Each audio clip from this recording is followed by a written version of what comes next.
It's almost as if I have to grieve my own identity.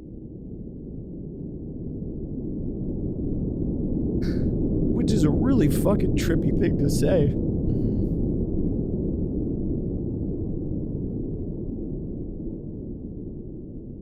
Well, you know what? It's October. It's my favorite month of the year. It's the spookiest month of the year. But you know what comes after the spookiest month of the year? Remembrance Day. The hairiest month of the year. The hairiest month of the year. Oh, yeah. And we are so excited for this November because we, the three of us, are going to be competing head to head, Squid Game, Hunger Games, whatever fucking games you want to call it. Whoa. Yeah. To raise the most amount of money for our dear friends at Movember. Guys, I just want to say my Mo profile page has the greatest picture. I was going to say I'd put it up on the screen for anybody watching on YouTube, but instead I'm just going to say it's in the link in the descriptions of both the podcast and the YouTube channel right now. You have to go to my Mo page to see the picture that I photoshopped for my Mo profile picture. It's by the time that's amazing. By the time this you hear this, there's going to be a page on our website. And that page, do you want to come up here, buddy? You want to come up? That page is going to be on our website, and it's going to have a link to all three of our Mo pages for which we are competing for your love and affection and money.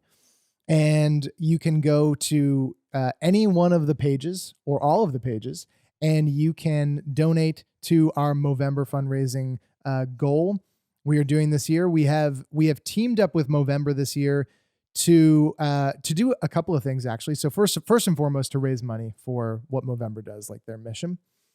Secondly, we are doing a live show that is specifically for Movember, the Movember community. It's going to be Movember focused. We're going to be speaking with a dear friend of ours, Mitch Hermanson, who has been a long time advocate and employee at Movember, doing lots of amazing work in a bunch of different roles over the years. Very cool guy. Very cool guy. Mitch Hans on Instagram. He's one of the most handsome people we've ever met, I think. I would say. He's like I was going to say, speak for yourself, like as if it was only you that thought he was like really attractive. That would be blasphemous. But it's undeniable. He's a hottie. very, very handsome. And also he's got the full package, like his personality. Yes. And he's got a huge package. Yeah. It's a bunch of, it's a Venn diagram, and he's right in the center. And we are going to be also talking with Dr. John Olive, who works at UBC in men's health promotion at the School of Nursing, and talking all about his work with promoting men's health. So Movember is, they've got a few different focuses. Men's health overall is the umbrella. A lot about prostate cancer, testicular cancer, male suicide.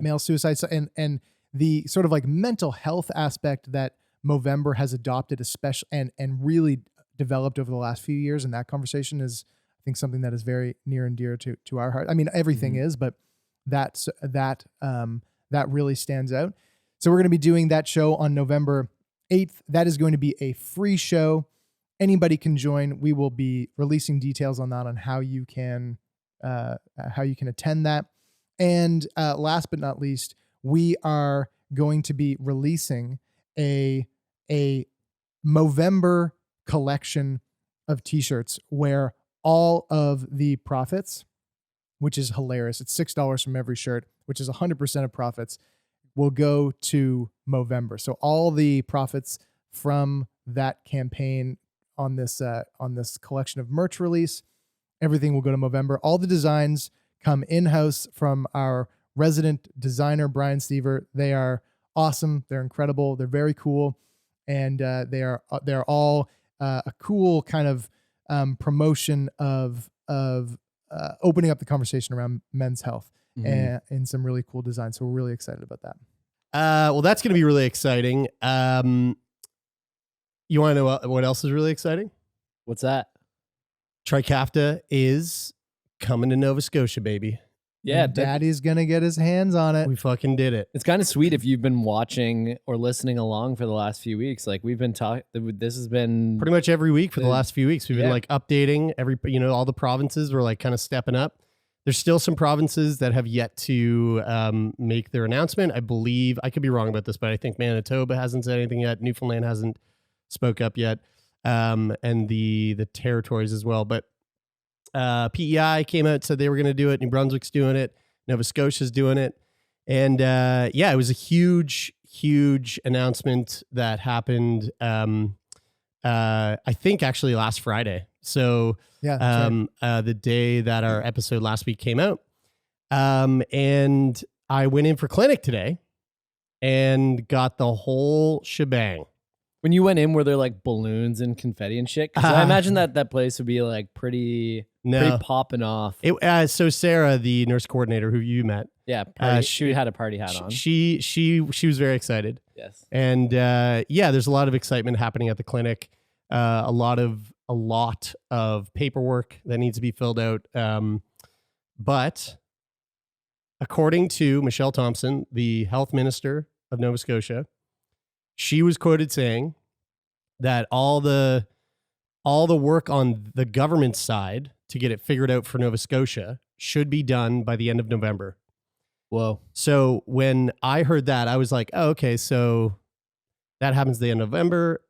It'll likely that I'll get the drug. Maybe, I'm guessing there's going to be like a 2-month period before I get my hands on it. So like, maybe just after my birthday, mid-January, I'll be on Trikafta. Went into clinic today and I was like, what are you guys thinking? And they were like, as soon as the government finalizes it, so if it is November, end of November, you're going to have that drug in your hands in a week. Whoa. Whoa. So I think I'm going to have it before Christmas. Wait, so if it would be helpful if we all tweeted at Michelle Thompson. Yeah, PC right now. now. Do it okay. faster. Faster. Come on, we're Yeah, waiting. yeah, yeah. We've been waiting. You said okay. Now Yeah. let's get it together. So they are moving along really quickly, and it's pretty wild. That's so I want to crazy. know. So I want to. And I also got all the deets on what it means when I start taking it. And I want to know that. I want to know all that, and I want to also know, like, dive into just like the emotional feeling of it and how you feel about it.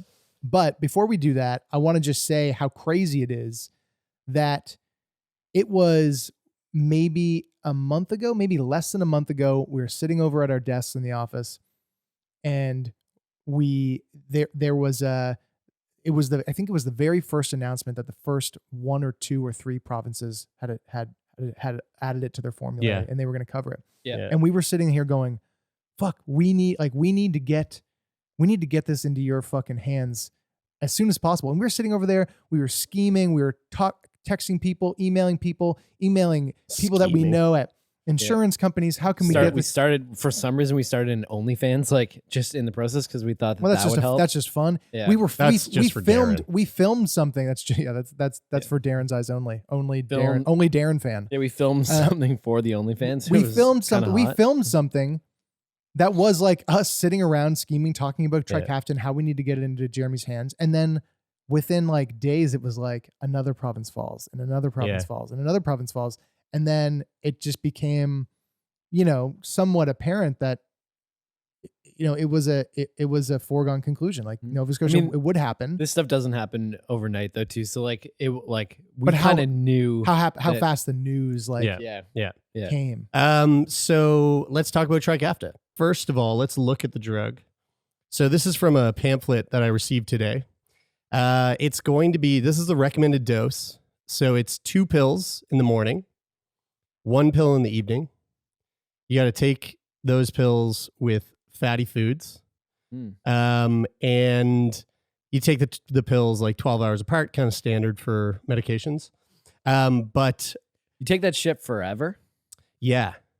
Man. And on top of that, as somebody who like really struggles to remember, like I got my Invisalign retainer and like even just I've been really good. There's been like 2 nights since I've gotten it, like 3 months ago, that I haven't worn it, but it's really hard to imagine having to do something every day forever.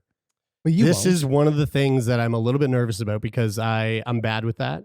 But I think this drug is the drug is so intense and such a big deal that it's like, It's okay. You know, it's like if I forget to take my vitamins that I need to take all the time, or like sometimes I'll forget to take an antibiotic that I'm on when I have like a lung infection. Yeah. But like when I get my bottle of psilocybin microdose tablets, I'm like, I don't forget that shit. So like, you know, it's, I guess, priorities, and the priority of this is high. Hashtag Priorities. So yeah, I'll be taking 3 pills a day. But here's the interesting part. So I asked, I was like, how many of my other pills will I never have to take? So they're like, well, because of your digestion, your pancreas will never work the way that it should. So you'll always have to take your enzymes. Wait, is that a good thing though? Because one of the side effects we know is that like I guess side effects or symptoms of like taking Trikafta is that you're somebody who struggles to put on or keep on weight. Yeah. But like when you take this pill and you start eating, you're eating burgers and drinking all the time. Does that mean if like in this specific instance where your pancreas is fucked, will the taking enzymes still allow you to keep? No. Okay. So my pancreas just still isn't going to pump out those enzymes. Okay.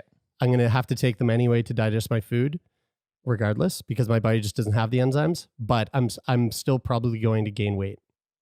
Are you scared about that? No. Okay. I would love to have a dad bod for like a few weeks.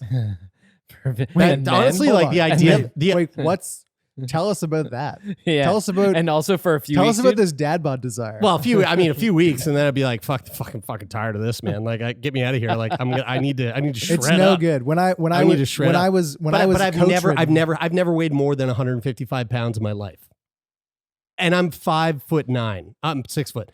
I am 6 foot. I'm 5'9". I'm 5'9". Have never weighed more than 155. I would love to know what it feels like to weigh. Dude, it'd be fucking crazy if I weighed 170 pounds. Now, what if you weighed 200? Hold on. You'll just feel heavy. Yes, and that's a feeling that I've never had, and I want to know what that feels like. Also, But then you're gonna have to work to. Then you're gonna have to That's take cool. up. Then you have to take up cycling. That's with me. Sure, perfect, Guys, It I gives just wanna me say it gives me a asterisk. reason to fucking do it. It gives me a reason to. Oh, okay, I support this then. Yes. I just want to say asterisks about having a conversation about body and shape and weight and stuff, because I know that this is a very sensitive topic. We can obviously have this conversation with each other because we're open about weight. Well, you're just and talking. Well, body also, image and stuff like that, and we're having a conversation between us. Though, like, I don't want anybody to misconstrue this or project like the fact that you weigh 155 pounds now. listen well, right here, now. why don't we just clear it up this way and say we're talking about us and nobody fucking else? So Well, you that's don't have that. to get angry about it. Either. I wasn't being angry. I was just saying, hey, listen, we understand the importance about not like I'm not gonna walk up to somebody and be like, oh, your body's looking great today, because I don't know how they feel about. Well, how that's their body the other feels. thing I want to say. When I Yeah. get that dad bod, if either of you say a fucking word about my weight, I'm gonna cancel both of you. All right. So I am looking forward to that element of like of seeing my weight come up, because it's something that I've never seen and actually have always feared of losing too much weight. So that's an interesting thing that I'm excited about. But gonna have to take the enzymes pretty much for the rest of my life. Is there cases? Because I thought we were having a conversation at one point. I thought you wouldn't need to take the enzymes. Is that like a some people do, some people don't, or everybody does? I'm not sure, and I think we were just like making assumptions. Okay. Speculation is our Us? specialty, and we speculated wrong. The other thing is that I asked about the stuff that I do for my lungs. So my Ventolin nebulizer, my hypertonic saline nebulizers. I take another medicine called Palmazyme through my neb. The stuff you're supposed to do, like your physiotherapy. Those types of things. Yeah, exactly. So, which I don't do. And so what I was told today was that there's the damage has been done to your lungs. So it's not likely that you will not have to do your nebulizer anymore. You're probably still going to have to do it, but perhaps just the Ventolin. So to break that down as to why, the Ventolin is the thing that like opens up the small airways. It's like the vasodilator. So it like opens up the airways so I can get clearer breaths in and out. The other two are the hypertonic saline and the pulmozyme. Those are meant to like go into those opened up airways after the Ventolin. So I take it after the Ventolin. And those medications go in and they basically, for lack of a better description, they like chop up. They're like lawnmowers. They cut up the mucus to make it less stuck to the walls so that I can clear the mucus out. Mm-hmm. Those very well may be booted. Because the Trikafta is going to clear up the mucus buildup. Now let's get to that. Oh, because this poses a massive problem for you. Here's an interesting thing about because the basis of CF, for people who don't know, which would be crazy since you talk about it like it's all your the job, time. Which it is that like CF is in its, if you were going to like really Cole's notes CF, mucus builds up. It's very hard to you do. You can't clear it out. You cough, scars your lungs, lung function goes down. The coughing doesn't scar the lungs. So the mucus can't clear out. The mucus provides a breeding ground for bacteria, which can lead to illness. The fibrosis comes from all of those different factors. Being filled with mucus, I'm sure maybe the coughing probably doesn't help. Do you guys know in the States they don't say Cole's notes? Nope. Say Spark notes. I did know that actually. Sparks notes. So on the point of the coughing, apparently people who are taking Trikafta, when they start taking it for the first, sometimes 2 days, sometimes 3 weeks, they start like purging. Yeah, I was going to say. Mucus. Yeah. And you are coughing and coughing and coughing. And it's like it was described today by one of the doctors that someone came in and said, I felt like I was clearing out 10 years worth of fucking mucus. It's going to be, now some like people don't have like this. An abscess on Dr. Pimple Popper where it just keeps coming. Yeah, just like that. So there was one woman who was taking it, and she basically 3 weeks in was like, I don't know if this is worth it. It was so bad for her that she was like, I might tap out. And then the next day, it stopped, and she was like, and she had a 30% lung function when she got it. And the next day when it stopped, she was like, holy fuck, I can breathe. Whoa. For like the first time in decades. So it's like imagine your lungs and stuff are like a swampy green swimming pool, and then like those pool cleaners come in and they spend like, I don't know, a few days or a few weeks coming in and like really shocking that pool. And then all of a sudden one day it's just totally clear. Yeah. And then you can have sex in it. I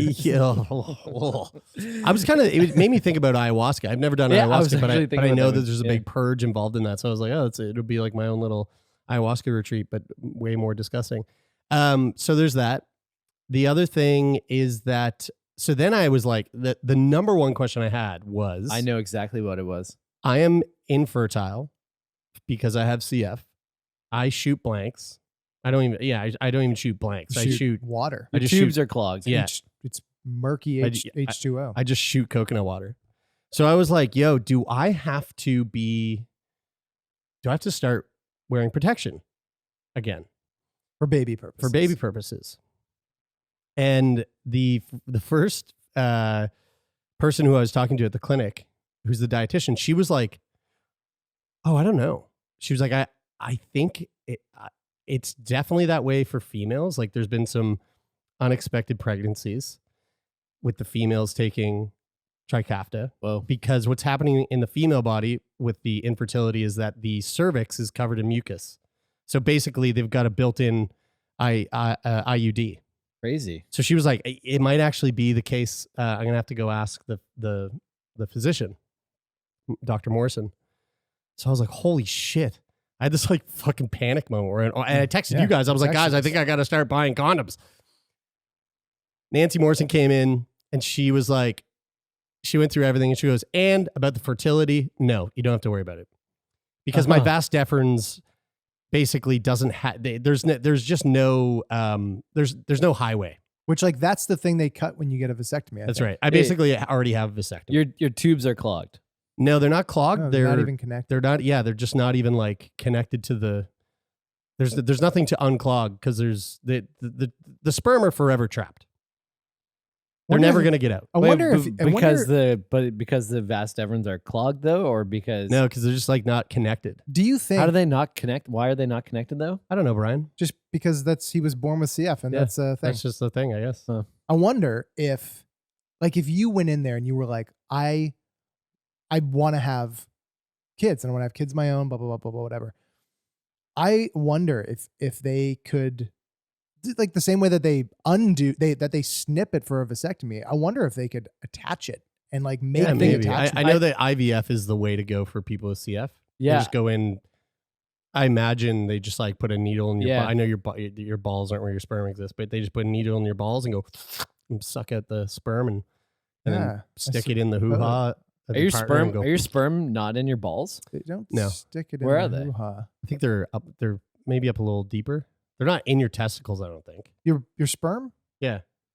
I thought they were. I thought that was like No. the I whole. think that's come I on. think that's the factory Yes. floor, my Yes, friend. dude. Come on, inside the testicles. Yes, Well, dude, where that's else what is it gonna It's happen? the exact Where's same it thing not- as like they're like I basically. just googled where are the sperm. Oh, they Like- are in your testicles. Yeah. Yeah, Yes. because Wow, the crazy. balls are the ovaries. Do you of the gaslit me like, hard right? there? Yeah, I was You like, that is- fucking I was like, gaslit yeah, I was like, me. there's no way, dude. They're way up in I here. was like, Is what that a do you liberal? mean? That's a liberal use, a pretty liberal usage of the term gaslighting, Yeah, right? yeah. No, dude. I didn't know. If I knew they were in the balls and I was telling you that shit, I'm that'd be calling this gaslighting.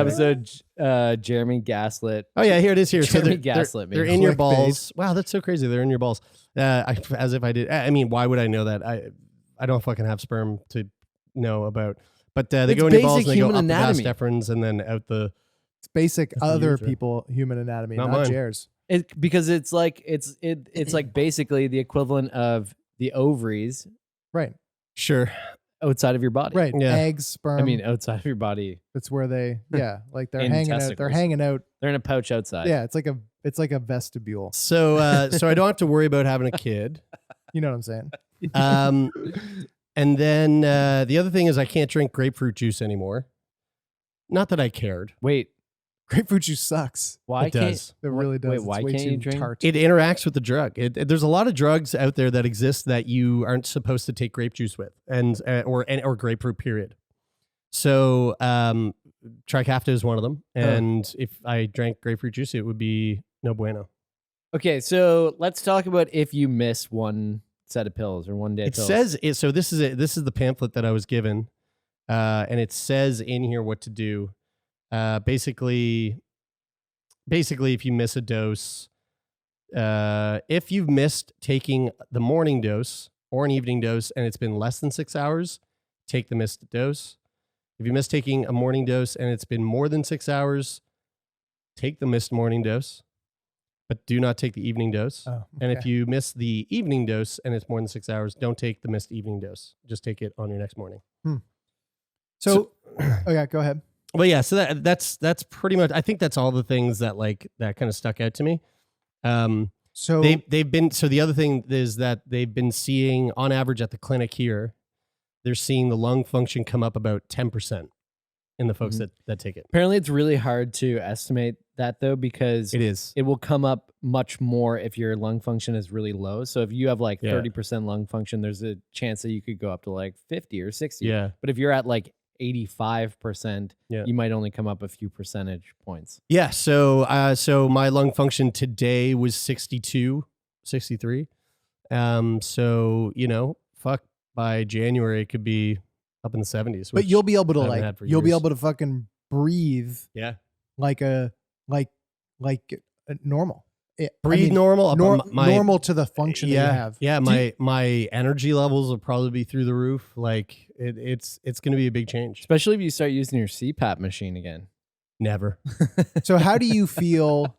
That's crazy. How do you feel like emotion? Okay, so this is something that when we got the news on last Friday that Trikafta was gonna be here, we were texting with each other and we made a post on Instagram and it was like, oh my God, like let's celebrate this and everything.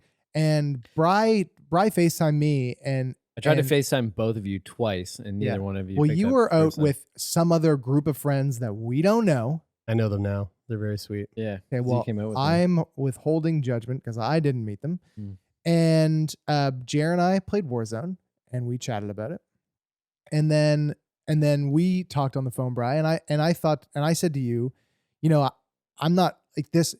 Our inclination is like celebration, but also this is like your like a chunk of your life that you've known, and not that you're not going to know it, because like you said, you still got to take the pills and you still got to do treatments and stuff. But like CF is you've come to a fork in the road, and CF is going in a different direction for you now. And I said to Brian, I don't know exactly how Jeremie feels about it in terms of like a life expectancy change and like all that stuff. Like, No, I'm not sure I actually specifically said, Taylor, where's Jer? Let's go celebrate. Let's go get some beers and celebrate. And Taylor was like, well, I'm actually kind of settled in at home now. And, besides Jer and I kind of celebrated earlier today. I was just hanging out with him, and I was like, oh, you were at his house? And he was like, no, we were playing Call of Duty together. And I was like, that's the celebration? He was like, yeah, pretty much. And you know, I have responsibilities at home. Yeah. I've got those. This is a discussion that we haven't had yet. And when the news came out that it was available, that Nova Scotia was going to do it. All right, actually, let me rewind. In the middle of the lockdown, like first wave, intense COVID, was the announcement that Trikafta was coming to Canada. That Canada has approved Trikafta. Mm-hmm. And the next step was that it was going to have to go through the process of review through CADITH, which is like the regulating body that essentially tells the government whether or not they think the provinces should or should not fund the drug. It's not a binding recommendation. The provinces then, if CADITH says we think that this is worth it, you should approve it, then the provinces make their choice whether they want to or not. Mm-hmm. When that announcement came out, before the CADITH review, I broke down. Like emotionally, I broke down at tears of joy. Like I cried tears of joy because it was like, wow, this is such a huge monumental moment. On Friday, when Nova Scotia was like, we're going to approve the drug, I didn't have that same reaction. And that same morning, CBC reached out for an interview on Maritime Noon, which is a local radio station show here. And they were like, of course, the first question, they're like, big news, like, how do you feel? And I didn't know how to answer that question because I felt really weird. Mm-hmm. It was a really weird sensation. And the sensation was like, I couldn't articulate it. In the interview, I think I said, this is really huge and I'm elated, and it's like it feels like it hasn't really hit me yet. And that was the only way I could really describe it. It's like, it hasn't hit me yet. Either way. Yeah. And a week now has gone by, and I still am having a hard time articulating how it feels. At first I was thinking, maybe I'm having a hard time conceptualizing what I'm in for because I don't know anything. Everything I've experienced to this point in my life has been progressive decline. And it's very rare, if ever, that I've experienced progressive incline in terms of my lung function or health in general. It's always been declining. So I was thinking like, oh, well, maybe until I get the drug and I take it, that I will then start to feel the incline, and then I'll be able to put to words how this feels, this new sensation, this new life. And then I went into clinic this morning.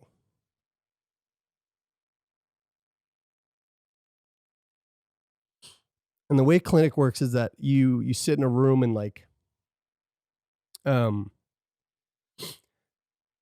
all the team members come in. So like the respirologist, the RT comes in, and the dietitian comes in, the physiotherapist comes in, the respirologist, the doctor comes in. And I saw everyone. And of course, they're all talking about Trikafta. And then I got my blood work done, and it was time to go. And Sarah, the nurse coordinator, was like, "Oh, do you want Souley is here? Have you seen Souley yet?" And I was like, "No, Souley is the psychologist." So she was like, "All right, cool. Souley will come in, and then you're good to go." And so Souley came in, and he was like, "Hey, how you doing?" And I was like, "I'm good. I'm really good." And he's like, "Big news." I was like, "Yeah, I know." He's like, "How do you feel about it?" And I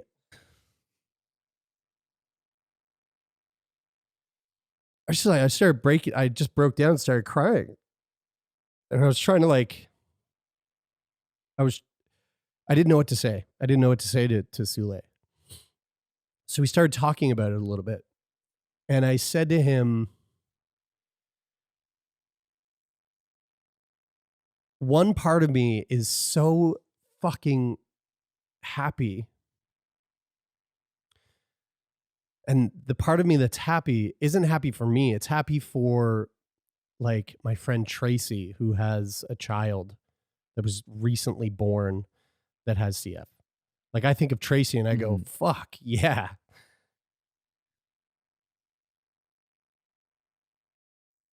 What an amazing time for her and her kid.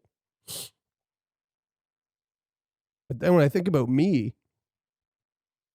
and I don't want anyone to hear this and take it the wrong way.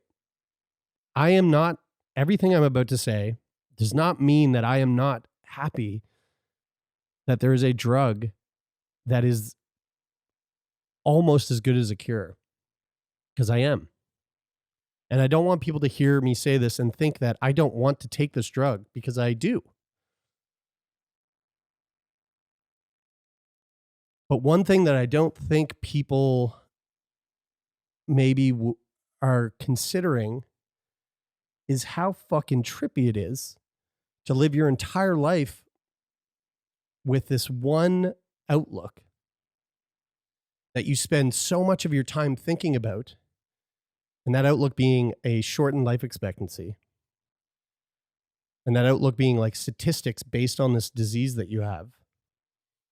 And for me, you know, from 10 years old up until, our second episode of the podcast, I said to Matt Amiot, I said, I'll be dead in 8 years probably. Mm-hmm. That was 6 years ago. It wasn't that long ago that I was convinced that like I'm right now in this moment in my life, I should be in my end stage of life. I've spent a lot of time thinking about that and accepting that and embracing that. And now this drug comes along and it completely changes that, as far as we know. And that is something that is really fucking me up, because I feel like it's almost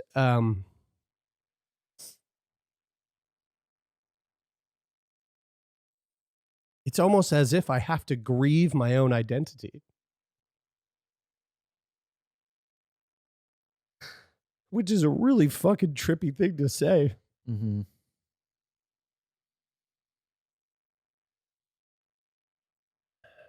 Man, it's like it's what you've known, you know, your whole life. It's all I've known. And you know, like I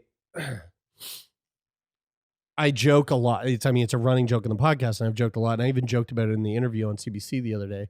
Like, I didn't plan to live long. I haven't planned for retirement. You know, those are things that like I truly didn't think about, because I truly didn't believe. And now I feel kind of bummed that I have to start thinking about it. I can help you with that. Because it's just a hard thing to think about. And so this like grieving of your own identity is just something that I wasn't prepared for. And it's this, we did this exercise in theater school when I went to Ryerson. And basically the exercise was you would walk around the room with all the other people in your class, actors. And you had two things that you could say. out loud. You could either say, I'm contracting or I'm expanding. And I believe the point of the exercise was just to see how you react and how you feel by saying and expressing one of those two things to people around you, and how you react to others saying those things around you. So you come up to someone and you say, I'm expanding. And they say, I'm contracting.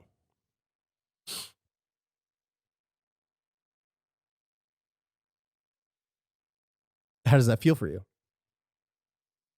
If you say, again, I'm expanding, and, like you want them to expand with you, but they continue to say, I'm contracting. Like, how does that play out between the two of you? And it was a really, it might be hard to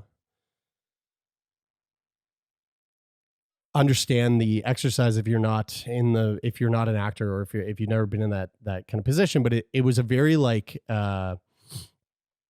it was a very visceral experience doing that in a room full of people. I can imagine what it would be like too, in the sense that like it's like if you feel like somebody's not matching your energy. Yeah, so yeah, something like that, right? And so anyway, when I was talking to Sule today, he was like, he asked me to just close my eyes and feel in your body, like where is the sensation? Where are these emotions? And they were up higher, they were way up here. And I had my eyes closed, and I was breathing, trying to really like pinpoint where these were and trying to give them shape. And all I could think and all I could feel was like at the exact same time, I am expanding and I am contracting. And it's wildly confusing. Mm-hmm. It's such a confusing feeling, because I am on one side, I am so fucking excited and happy and relieved. But then on this other side, the other side, I'm like almost angry and scared and confused. And it's a very weird and it's very weird. And again, I'm still in a place where it's hard for me to like quite articulate quite what I'm feeling. Dude, I think you're doing a perfect job articulating it. And I wonder if, because the way that we've really painted this is really one dimensional over like the course of the last 6+ years and talking about Trikafta. It's like, we should, because we have a platform where we need to do that in order to get people to talk about it, to get the funding to go through. It's like, of course, that's our job. Our job is to push that message forward for the positive, because it's a necessity. And it is. And I totally agree with you on that. But when we're talking about it on a personal level, with you going through this experience of getting it, it's not a one-dimensional experience. And that was the thing I said to Sule today. It's like something I've been thinking about a lot lately. I think we've even been talking about it off air a lot lately, is that the importance of nuance, and everything is nuanced. Mm-hmm. Yet we live in a time right now where, at least it seems like, unlike any other time before this, nothing is more black and white. You are either, if you believe in this, then you must be this. And if you think or say this, then you have to be this. And there's no room for nuance anywhere. Yet I find myself in this position that is very black and white for the most part. But there is deep nuances involved in this that not everyone is seeing or considering or thinking. And I know I know that in saying this, there's going to be someone with CF listening who absolutely does not get or feel what I feel. But I also know for sure that there's people listening to this with CF who are like, man, I'm in the same fucking boat. Like, this is fucking trippy. But it doesn't matter. And not that it doesn't matter that they feel that way. Like everybody's individual experience is their own. But you just said, like, this is very black and white. Like, it's a good thing. But I agree with that in the sense that it's very black and white in terms of like, this is a miracle drug that helps save people's lives and prolong, health expectancy and life expectancy. But it is like your experience of this changing, the way that you identify with yourself is not, is I think probably is a very common experience, and it's okay. It's like, I imagine when Sule came in and said, how do you feel? Like, I kind of laughed when you said that, because the first thing that my therapist seems to always say to me is, how do you feel? Yeah. And I always feel really great until my therapist asks me. And then I have Yeah, this like yeah, and then all of a emotional sudden you're like, breakdown. "Oh, where I I'm don't know." oh Yeah. my God, I'm in a place where I Yeah. can fucking talk to you about all this stuff. It's so fucking hard. And then you start to like imagine not, I'm not going to turn this into a plug for therapy, guys, but like, as soon as somebody asks you how you really feel about something, it's okay to feel different way, like to feel a whole Yeah. bunch of different feelings at the same time. It's okay to feel the good and excited feelings about like what potential new life this could bring. It's okay to feel fucking scared and grieve like what life was like before this, because we are super complex beings with all different emotions and levels of intensities that we feel those emotions, and it's okay to feel all of that. Yeah. And like, the thing that I find really crazy about this experience is that, like, Taylor and I have been kind of saying this since the beginning, like, oh, Jared, like, there's gonna be something that comes along that, like, extends your life expectancy again. And for me, I'm like, oh, this is that thing. This Yeah.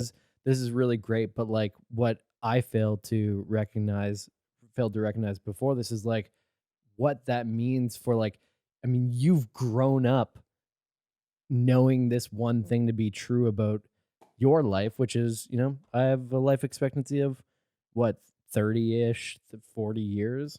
And now all of a sudden that would be like somebody coming to me and saying, hey, the average life expectancy of human like you is 80 years. Yeah. But, there's this new thing that now you're going to live to be 160. How does that make you feel? And that would be really fucking unsettling, might not be the right word, but it would certainly fucking Jarring. be, shocking nonetheless. Yeah. Well, I'm emotional in a crazy way right now, and I'm fucking expanding.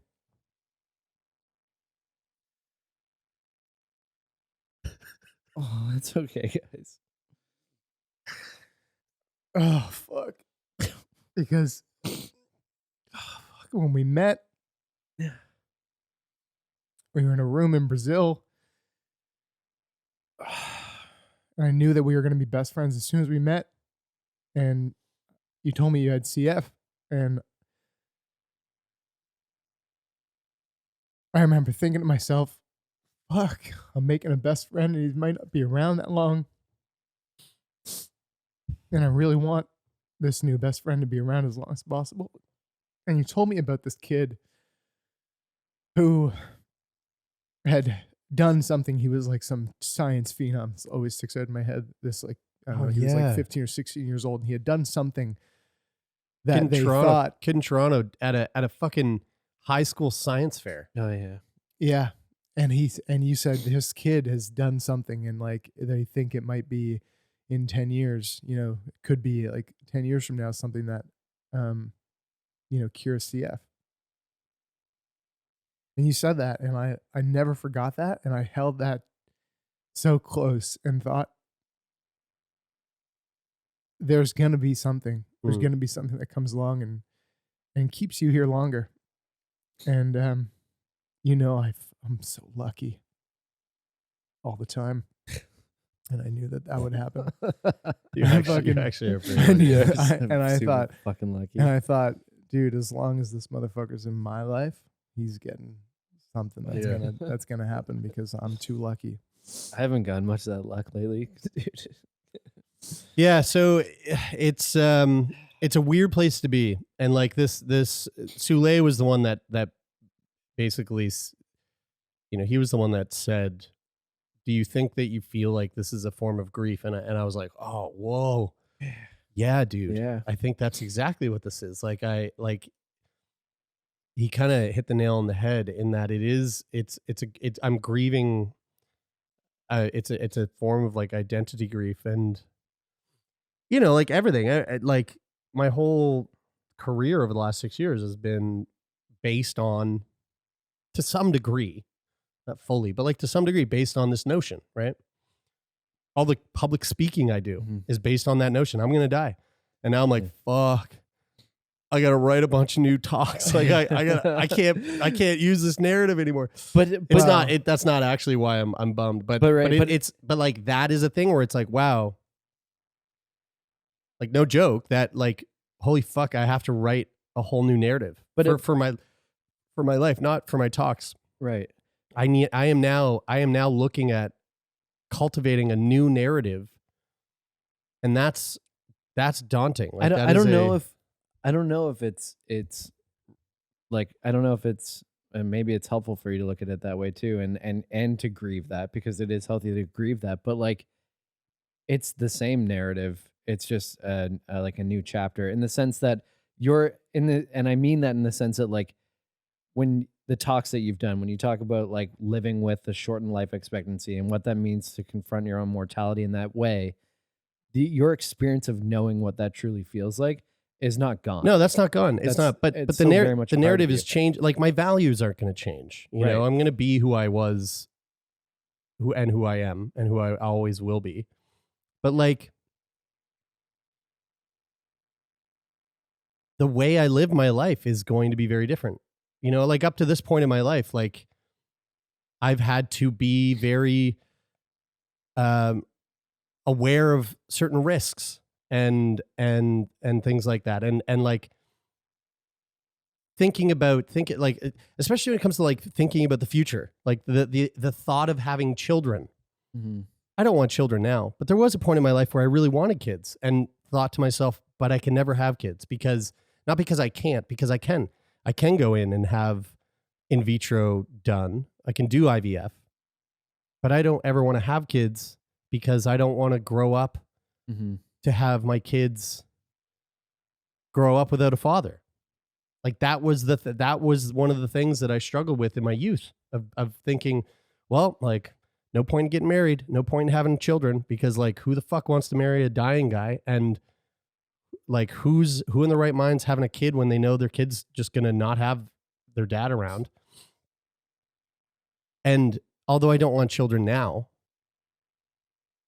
and never will, it doesn't take away the feelings that came with that, the struggle that came with that like epiphany as a 16-year-old boy. The same thing applies to like thinking about my future, like my financial future, my relationship future. It's like I haven't talked to Bridie about this yet. I haven't talked to Leah about this yet. And I have a feeling I know what their stance is. They're going to be really excited about it, but even for them, for Bridie, it's like she's always just assumed the same assumptions that I've had. I mean, that had a huge, obviously, your CF and your expectations for how long you'll live influenced, getting married at a young age. Yeah. And like that, and, making sure that you making sure that you knew what you wanted, like you got like clearer about what you wanted at a younger age. Mm-hmm. And like and now that's flipped on its head. Yeah. Mm-hmm. Yeah. I mean, it even played a role in like our relationship dynamics, and like our the whole like polyamory thing. CF wasn't the thing, but it played a part. It played a part in that. Like the shortened life expectancy played a part in that. So it's like all these things that CF has affected in my life, all of a sudden aren't being affected, or aren't going to be affected the way that they were. Mm-hmm. And it's not good. It's not bad. It's just trippy. Sorry. And the other thing I was going to say is like, I'm not I'm not ignorant to the fact that we are always changing. Like nothing, everything is impermanent, including who we are as a person. Like, you know, the two of you are not the same person today that you were 5 years ago, and you're not the same person that you were 5 years before that. And as of December, I'm not going to be the same person that I am today. And as much as I know that, and I'm aware of this, like a notion, this philosophy that nothing is permanent, it doesn't change the fact that, like, sometimes you want to hold on to something. Sometimes you don't want to let go of something that you feel so familiar with. And so,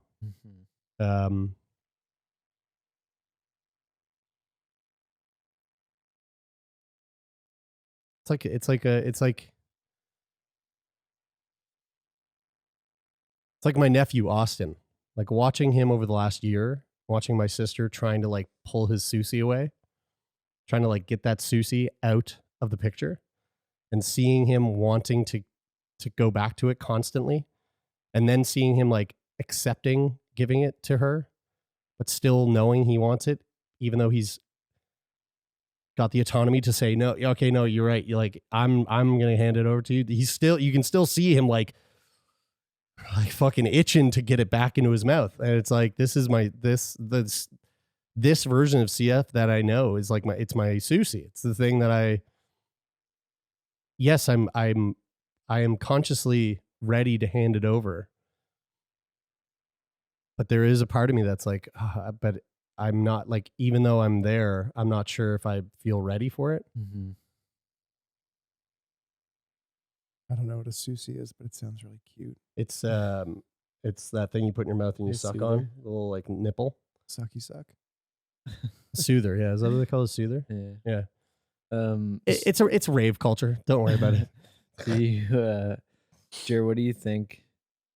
Like with all of this being said, and obviously like the next bit of time is going to be probably a roller coaster of feeling good and feeling and grieving this. Like, what do you think is going to be the hardest part about grieving this sort of shift in identity?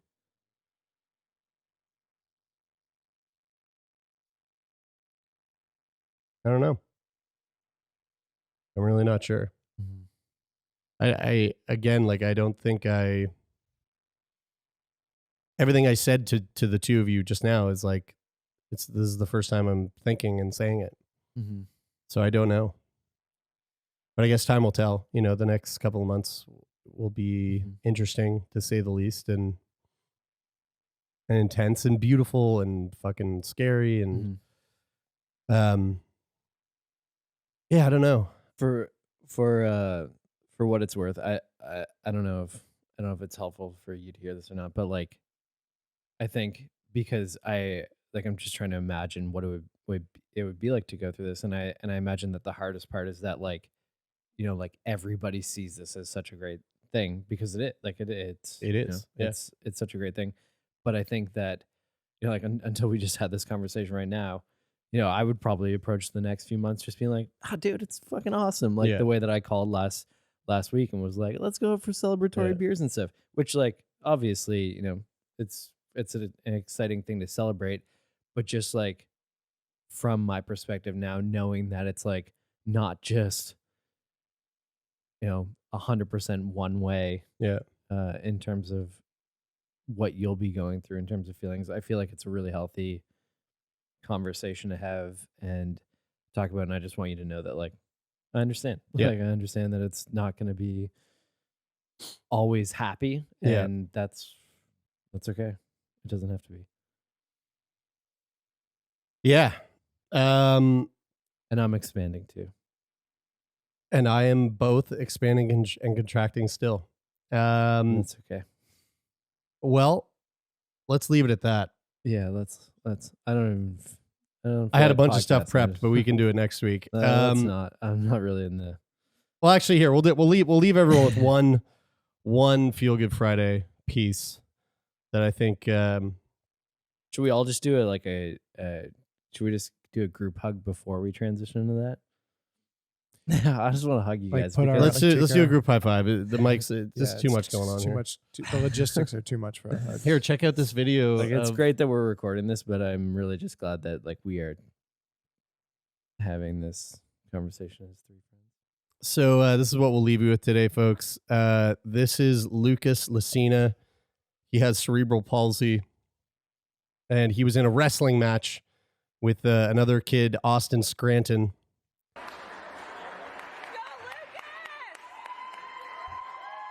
And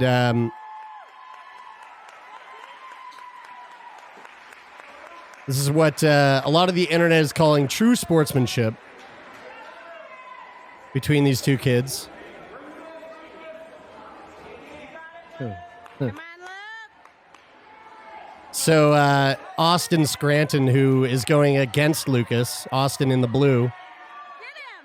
essentially Come on, bud. put himself in the position of going against Lucas in this match in order for Lucas to Come on, roll him over. to put to work all of the moves that he was practicing all season. Come on.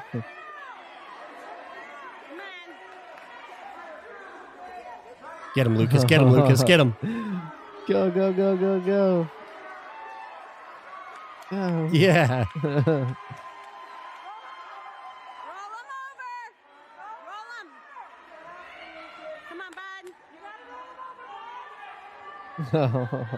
Come on, buddy. Austin's he's not going easy on him. No. He's making it a challenge.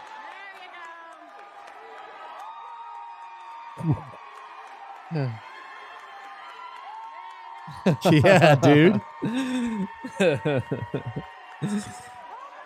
That's awesome.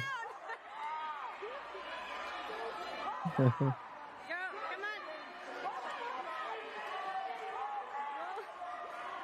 Come on. And he gets the pin for the win. Fuck yeah. And then Austin helps him up. How about that? That was very sweet. Isn't that sweet? That was Yeah. very sweet. Before we do wrap up, I just want to say that. Oh, yeah. Our boy. Our boy Alex Dowsett, who was on the show, we released the episode back in April with Alex Dowsett. He's a professional cyclist, somebody who I follow really closely in following pro cycling. And in 2015, he took the most prestigious accolade in cycling, which is the world hour record. Super simple on an indoor velodrome track. How far the farthest somebody can go in an hour. Very simple, very brutal. He took that record. It's been since taken twice, or beaten 3 times. And now he is going back for a second round to try and beat it. He has to go 50 over. I think the record right now is 55.2 kilometers in 60 minutes, which is fucking insane. He lives with hemophilia. He has a charity called Little Bleeders. His hour record attempt was supposed to be last year. It got postponed because he got COVID last minute. And he's doing it November 3rd. And if you want to watch it, it is going to be, I think, broadcast, streamed by UCI. If you look up UCI on YouTube, they'll be streaming it on the day of the event. I'm not exactly sure what time it is, but he's raising money for Little Bleeders, his charity, that he started to raise awareness and raise the quality of life for people living with hemophilia. So that's November 3rd, and I'm going to be watching it because I'm a huge cycling nerd, but I hope you will too. And we'll put the link in the description for his charity. I can't remember exactly what it is. It's charity's Little Bleeders. He's from Britain, so it's probably like .co.uk, I'm assuming, but we'll put the link in the description. Folks, thanks for tuning in this week. And we really appreciate all your support. To our patrons, we love you more than anyone else. And then to everyone else, if you're listening on Apple Podcasts, leave a rating and a review. On Spotify, hit the follow button. And if you're here on YouTube, we love you too. Leave a comment below. What are your thoughts?